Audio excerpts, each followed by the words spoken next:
I'm still shaking as I write this and I need to get it all out before I completely lose it. 2 days ago, my nanny locked me out of my own house during a blizzard while my 6-month-old son was inside choking, and when I found out where she really was and why she did it, the betrayal cut so deep I don't think I'll ever fully recover. This isn't just about a negligent employee, this is about my husband's family, lies that go back months, and a level of cruelty I didn't think was possible. My name is Jennifer and I'm 32 years old.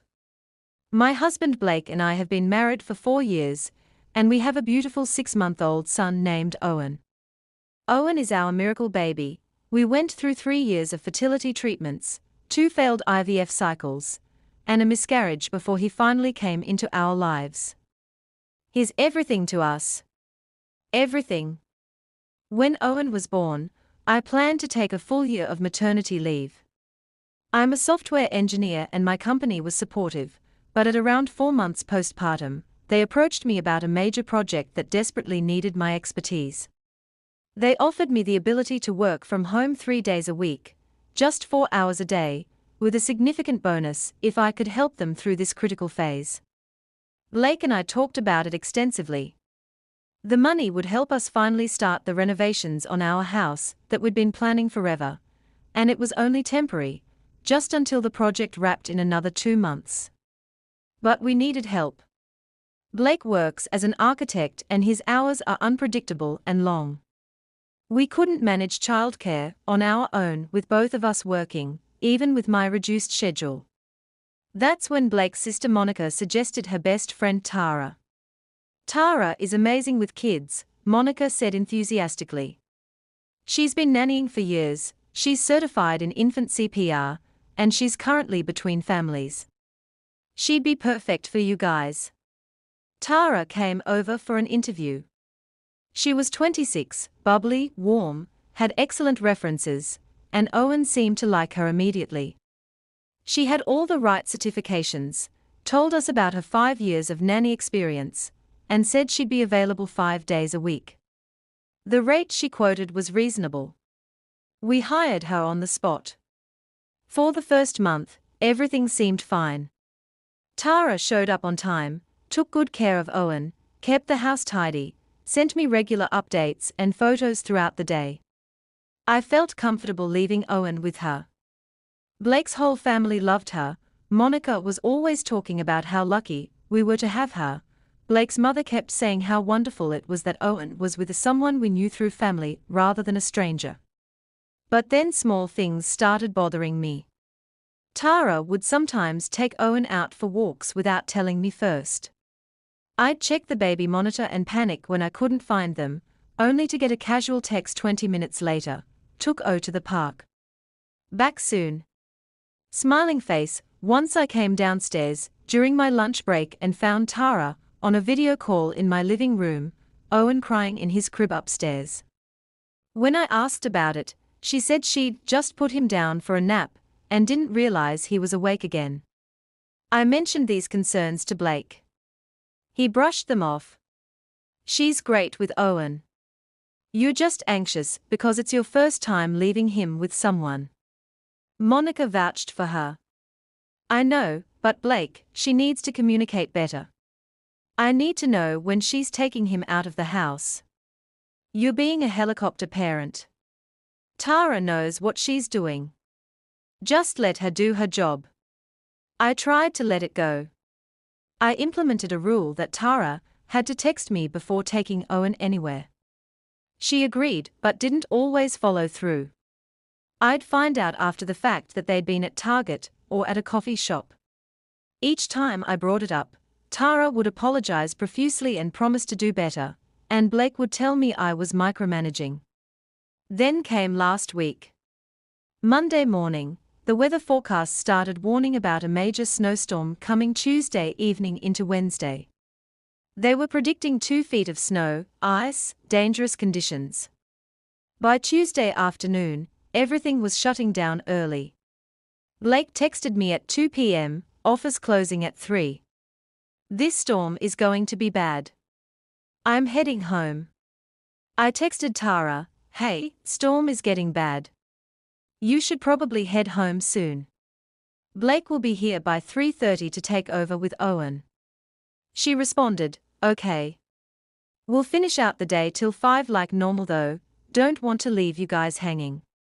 Tara, the roads are going to be terrible. Please leave by 3:30 at the latest. I'll be fine. My car is good in snow. See you at 5. White smiling face hash. Blake got home at 3:45. I finished up my work at 4:30 and came downstairs. Blake was in his office on a call. I went to the nursery.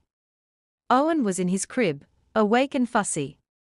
Tara was on her phone, scrolling through Instagram. Hey, I said. Storm's getting really bad. You should go now. She looked up, startled. Oh? I was just about to change Owen and give him his bottle. I can do that. You need to get home safely.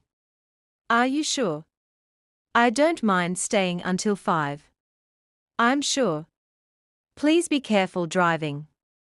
She gathered her things, purse, coat, a canvas tote bag she always carried. I walked her to the front door. The wind was already howling, snow coming down heavily. Drive safe, I said. Text me when you get home. Will do.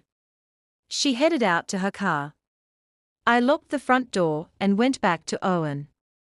Changed him, made his bottle, settled into the nursery rocking chair to feed him. He was happy, cooing, grabbing at my hair.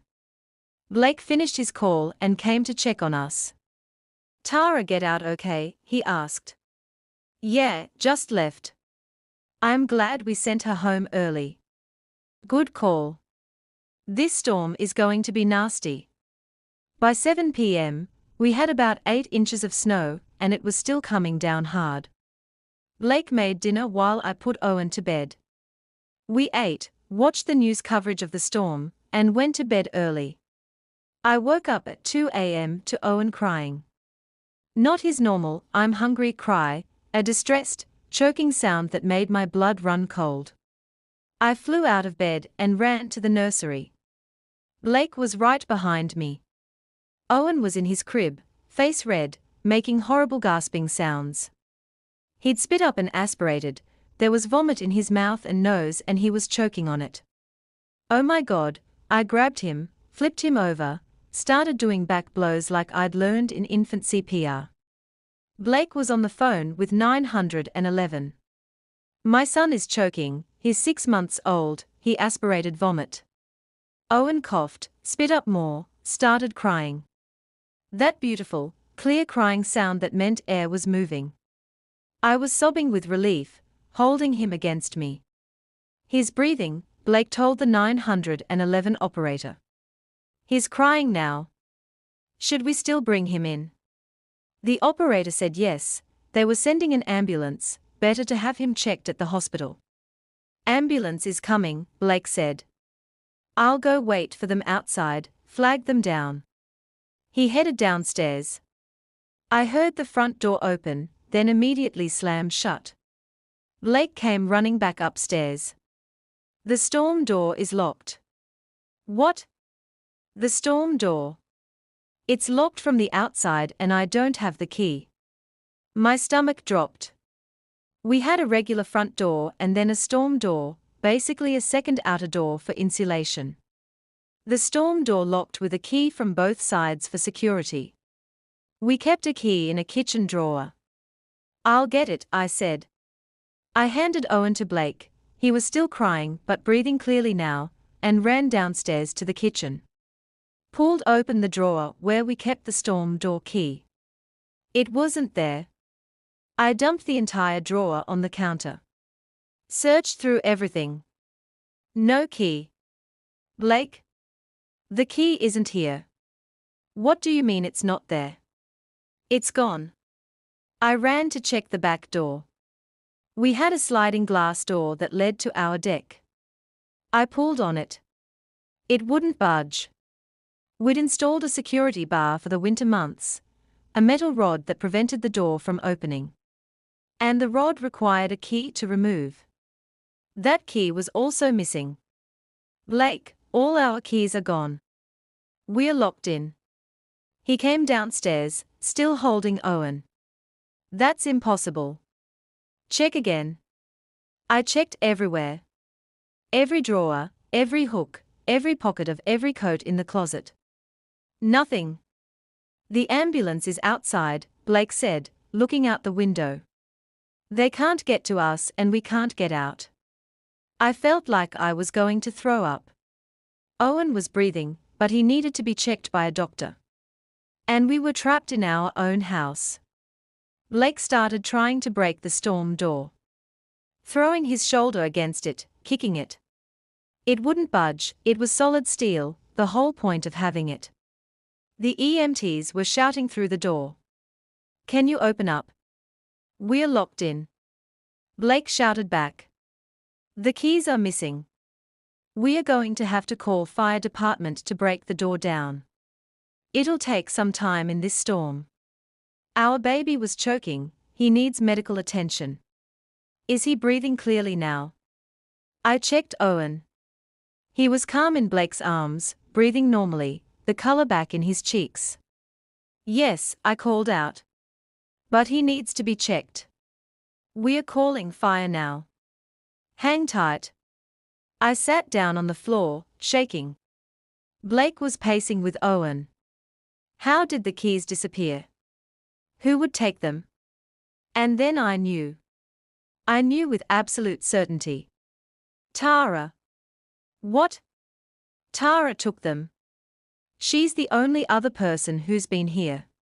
She must have taken them when she left. Why would Tara take our house keys? I don't know, but Blake, check your phone. Do you have that Find My Friends app connected with her? No, why would I? Check Monica's phone. Doesn't she have it with Tara? Blake called his sister. It was 2:30 in the morning, but she answered immediately, worried. Blake? What's wrong? Monica, do you have Find My Friends connected with Tara? Yeah, why? Can you check where she is right now? A pause. Hold on. Okay, it's loading, Blake, why are you asking? Just tell me where she is. Another pause. Longer this time. That's weird. She's at Mom and Dad's house. Why is she at Mom and Dad's house? The room spun. Blake's parents lived 40 minutes away, in the opposite direction from where Tara told us she lived. Call them, I said. Call your parents right now. Blake called his mother. She answered on the first ring, voice thick with sleep. Blake? Honey, it's the middle of the night. Mom, is Tara at your house? Silence. Long, damning silence. Mom? Yes, she finally said. She's here. She's been staying in our guest room. She's been staying with you. For how long? About 3 weeks. Blake, what's going on? Why is she staying with you? She needed a place to stay temporarily. Her lease ended, Anne. Her lease ended. Mom, she told us she lives 20 minutes away. I know, sweetie, but it's complicated. Owen was choking. We called an ambulance. We can't get out of our house because all our door keys are missing. And you're telling me our nanny, who you and Monica vouched for, is at your house. In the middle of a blizzard. Oh my God.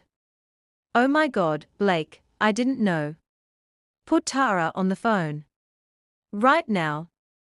I heard muffled conversation. Then Tara's voice, sleepy and confused. Blake? What's wrong? Where are our house keys, Tara? What? I don't have your house keys. The storm door key and the back door security bar key. They are missing. You were the last person in our house. Where are they? I don't know what you're talking about. I didn't take anything. Tara, Our son was choking and we can't get out of our house to get him to the ambulance. If you took those keys, you need to tell me right now. I didn't take them.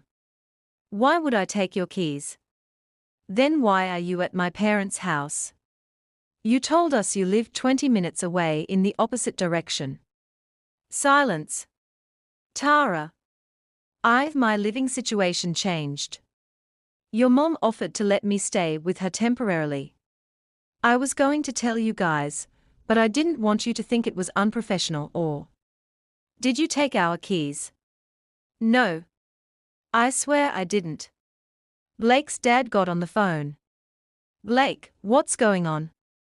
Your mother is very upset. Dad, someone took our door keys and locked us in our house. Owen had a medical emergency and we can't get out. Tara is the only person besides us who's been in the house. You need to check her belongings. Right now. Son, that's a serious accusation. Dad, my baby couldn't breathe. Check her stuff or I'm calling the police to do it. I heard arguing in the background. Then Blake's mother's voice, high and distressed. Robert, just check her bag. Please. More muffled sounds. Then his father's voice, tight and angry. Blake. I found 2 keys on a ring in her tote bag.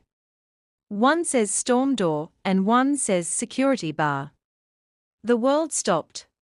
Why, Blake said, his voice deadly calm, does our nanny have our house keys at your house during a blizzard? I don't know. Tara, what is this? Why do you have their keys? Tara's voice in the background, panicked now. I didn't mean to take them. They must have gotten mixed up with my stuff when I was leaving. It was an accident. You accidentally took the only 2 keys that would lock us in our house. Blake was shouting now. On the night of a massive blizzard. I didn't know. I wasn't thinking. I just grabbed my stuff and. Bull. You knew exactly what you were doing. Blake's mother got on the phone, crying. Blake, I'm so sorry. We'll bring the keys over right now. In this storm. Mom, there's 2 feet of snow and more coming down. No one can drive in this. Then what do we do? The fire department is coming to break our door. And when this storm is over, Tara is never stepping foot in our house again. And you, his voice broke, you have some serious explaining to do about why you've been hiding where our nanny has been living. He hung up. The fire department arrived 20 minutes later and broke our storm door. The EMTs checked Owen, he was fine, no damage from the aspiration, but they recommended monitoring him closely. They left. We were standing in our destroyed doorway, snow blowing into the house, our baby crying from all the commotion, and I just started sobbing. She did this on purpose, I said. Blake, she took those keys on purpose. We don't know that. Yes, we do. What are the odds that she accidentally took the only 2 keys that would trap us inside? Not the regular door key, not the car keys, just those 2 specific keys. Blake sank onto the couch, holding Owen. Why would she do that? I don't know. But your parents do. They are hiding something. We boarded up the broken door as best we could. Spent the rest of the night awake, taking turns watching Owen, making sure he was okay. The storm continued through Wednesday, making travel impossible. Thursday morning, the roads were finally clear enough to drive. Blake's parents showed up at 9 a.m. His mother was crying before she even got through the door. Blake, Jennifer, I'm so sorry. I had no idea she would do something like this. Why was she living with you? I demanded. Why didn't you tell us? Blake's father looked deeply uncomfortable. She asked us not to.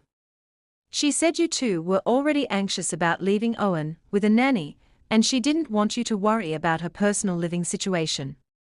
That's not your call to make, Blake said.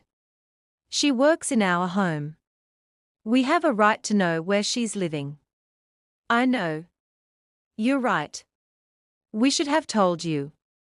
There's more, Blake's mother said, wringing her hands. I need to tell you everything. We sat down. Owen was in his bouncer, oblivious to the tension. Tara didn't just need a place to stay, she began. She was evicted from her apartment in October. She owed 3 months of back rent. She called Monica in tears, said she had nowhere to go. Monica asked us to let her stay temporarily. October. I said. We hired her in November. She was already living with you when we interviewed her. Yes. And none of you told us that our nanny was in such bad financial shape she'd been evicted. We thought we were helping her get back on her feet. At our expense. I was shaking with anger. You put someone with serious financial problems in our home with access to all our belongings, with our baby, and didn't think we should know. We didn't think she'd do anything. She locked us in our house while our baby was choking. Blake's mother sobbed harder. His father put a hand on her shoulder. There's more, he said quietly. The reason Tara couldn't pay her rent, she has a gambling problem. My blood ran cold. A gambling problem. She's been getting treatment. Monica's been helping her. We thought having stable employment with you would help her stay on track. So you used us, Blake said slowly, to rehabilitate your daughter's friend. You put her in our home, with our child, knowing she had serious financial and addiction issues, and you said nothing. We thought we were doing the right thing. The right thing? Blake stood up. The right thing would have been telling us the truth. The right thing would have been letting us decide if we wanted someone with a gambling addiction and eviction history caring for our son. Blake, please. Did Monica know? I asked.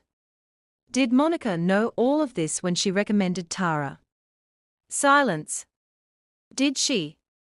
Yes, his mother whispered. Monica knew. I felt sick. Blake's sister, who I'd trusted, who'd been in our wedding, who'd held Owen in the hospital the day he was born, she'd knowingly put us in this situation.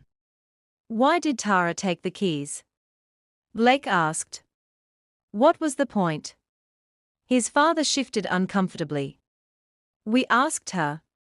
She finally admitted that she was angry. Angry about what? About you sending her home early Tuesday. She'd had plans that evening. Plans? In a blizzard. Not in the blizzard. She had an online poker game scheduled. High stakes. She'd been planning to play it from your house after you both went to bed. She'd been doing it several times a week on your Wi-Fi, apparently. When you sent her home early, she couldn't play because our internet is too slow for gaming and she was furious about missing the game. I couldn't speak. Couldn't process what I was hearing. She took your keys as petty revenge, his father continued. She wanted to inconvenience you the way you'd inconvenienced her. She didn't know Owen would have a medical emergency. She just wanted to be spiteful. She gambles on her phone while she's supposed to be watching our baby. My voice came out as a whisper. We didn't know that. She swore to us she wasn't gambling anymore. And you believed her. You put our son's safety in the hands of an active addict and just hoped for the best. No one answered. Blake picked up his phone. I'm calling the police. What she did was criminal. His mother grabbed his arm. Blake, please. She made a terrible mistake, but she's sick. She needs help, not jail. She locked us in our house during a medical emergency. Our son could have died. But he didn't. Because I knew infant CPR. Because I got lucky. Mom, do you understand what could have happened? What if I'd panicked? What if I'd done the back blows wrong? What if Owen had stopped breathing completely before the fire department could break through? She was crying too hard to answer. I looked at Blake's parents, at the people I'd trusted with our family, and I felt something break inside me. Get out. Jennifer. Get out of my house. Both of you. And tell Monica she's not welcome here either until she can explain why she thought this was acceptable. Please, let's talk about this. There's nothing to talk about. You lied to us. You put our son in danger. You prioritized helping Tara over protecting Owen. Get out. They left. Blake called the police and filed a report. The officer who took our statement was appalled. What she did is considered criminal restraint. Combined with the child endangerment aspect and the theft, she's looking at serious charges. Good, I said. I meant it. Tara was arrested that afternoon. Monica showed up at our house screaming, saying we were ruining Tara's life, that she'd just made a mistake, that we were being vindictive. She let our baby choke, I said calmly. She locked us in our house. She gambled on her phone while she was supposed to be watching him. And you knew she had these problems and you put her in our home anyway. I was trying to help her. At Owen's expense. You chose her over your nephew. That's not fair. Get off our property, Monica. You're not welcome here. She left. Blake was quiet for a long time after she drove away. My whole family, he finally said. My parents, my sister. They all lied to us. I know. They put Owen at risk to help Tara. They chose her over him. I know. He looked at me, tears streaming down his face. I'm so sorry. This is my family. I brought them into our lives and they. It's not your fault. I should have listened to you. When you said Tara wasn't communicating well, when you had concerns, I told you to stop micromanaging. I made you doubt yourself. Blake. I almost got our son killed because I trusted my family over my wife. I pulled him close. We stood there holding each other while Owen played obliviously on his mat, not understanding that his little world had just been shattered by the people who were supposed to protect him. The legal case is ongoing. Tara has been charged with criminal restraint, child endangerment, and theft. Her lawyer is trying to argue addiction and mental health issues as mitigating factors. My lawyer, yes, we got a lawyer, says we have an excellent case for restraining order and civil damages. Blake's parents have been calling non-stop.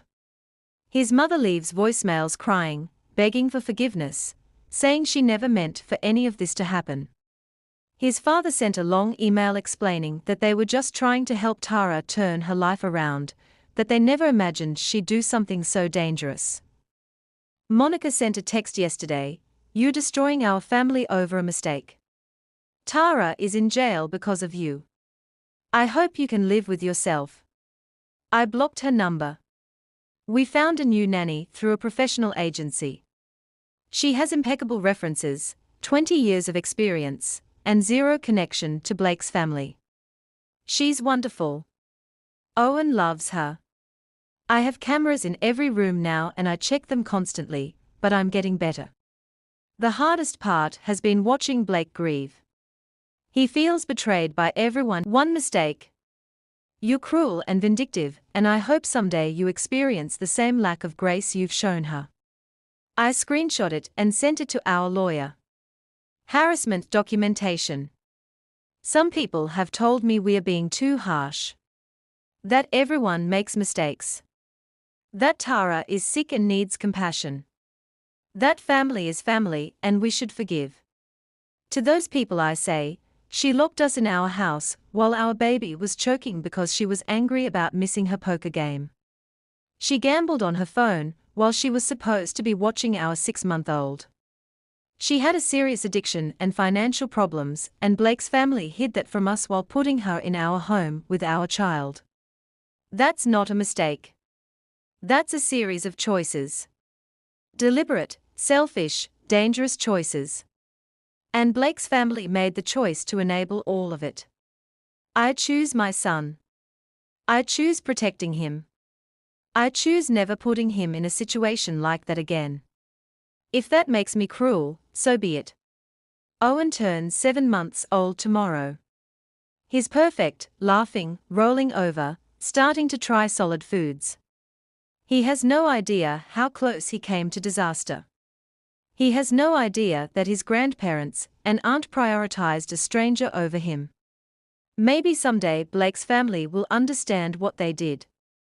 Maybe someday they'll accept that their choices had consequences, and those consequences aren't our fault. Or maybe they won't. Maybe they'll always believe we overreacted, that we're vindictive, that we destroyed Tara's life and their family relationships over nothing. I don't really care anymore. My job is to protect my son. And I will never, ever let anyone make me doubt that responsibility again. Not even family. Especially not family. Because family should be the people you trust most. And when they violate that trust, when they put your child at risk, when they lie and hide and enable someone else's dangerous behavior, they are not family anymore. They are just people who share your DNA. And that's not enough. Owen is sleeping peacefully in his crib right now. The new nanny sent me photos from today, him laughing at peekaboo, him trying sweet potatoes for the first time, him playing with his favorite toy. He's safe. He's happy. He's thriving. And that's all that matters. Blake and I are working through this together. We are in couples counseling, learning how to rebuild trust, not just with others but with ourselves. Learning how to forgive ourselves for not seeing the red flags, for trusting the wrong people, for almost losing everything. It's hard. Some days I look at Blake and see the grief in his eyes and I want to fix it. But I can't. He has to grieve the family he thought he had. The parents and sister who would never endanger his child. The reality he built his life on that turned out to be a lie. We'll get through it. We have to. For Owen. But we'll never forget. And we'll never forgive. Some bridges, once burned, can't be rebuilt. And I'm okay with that. Because on the other side of that burned bridge is my son, safe and loved and protected. And that's the only side that matters.